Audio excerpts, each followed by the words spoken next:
Hello everyone, welcome to GameTech UK and a truck driver video. Haven't done a truck driver video in quite some time, but I've been waiting patiently for patch number 3. It's almost here. By the time you see this video, it may already be live on the Xbox version. The PlayStation 4 is coming in a matter of days. There's no concrete date on that. It's got to go through submission, but they should be here anytime soon. So let's go through the patch notes. So right at the top of the list, and fantastic news for players of Truck Driver, they've added the ability finally to look left and right and recenter the camera back to center. I've been asking for this since way before release, and it's just fantastic news that it's finally here. So a press and hold will look left or right, and as you release the D-pad, it will recenter it back to the center. Fantastic news. It works on the Xbox controller and the steering wheel. It works on the PlayStation steering wheel, but in this patch it doesn't work on the PlayStation controller. I don't know the reason behind that, but that is coming in a later patch. But if you're a steering wheel player, you're going to absolutely love this feature.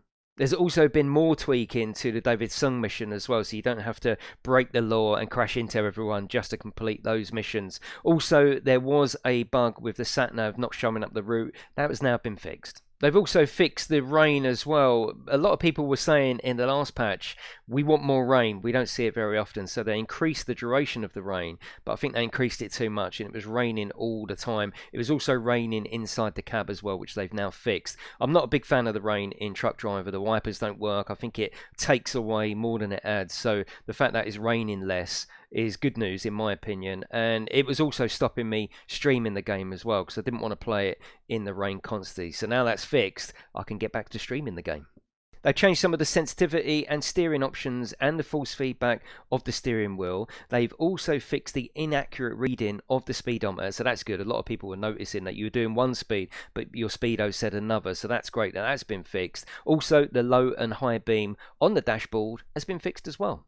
There was some clipping with the camera angles in third person. If you were going under a tunnel or a bridge, it would clip out for a second, so that's been sorted. Also, some textures have been fixed, notably around the petrol stations. Of course, there's small bug fixes as well. Now you won't get stuck in the tutorial. You can exit the game in the character selection screen, and there's been improvements in localization of languages as well.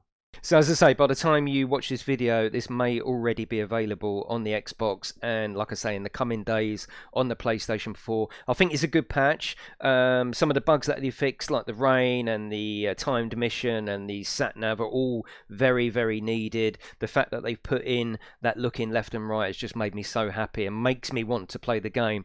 Pull up to a junction, look left and right in the manner that should have been there from the very start. But it's great that it's here now, and it's a good sign that Cuckoo are coming in and now getting to grips with what Triangle Studios left behind. They're starting to make it their own and put in these features. So it's great news for Truck Driver. I think patience is still needed. This is going to be a slow burner, but I've always been a long-term supporter of this game because I think we need it on the consoles. So the future is looking bright. Let's stay positive, stay behind the game, and see what happens in the future. But that is it, everyone. Have a lovely day, and I will see you in the next one.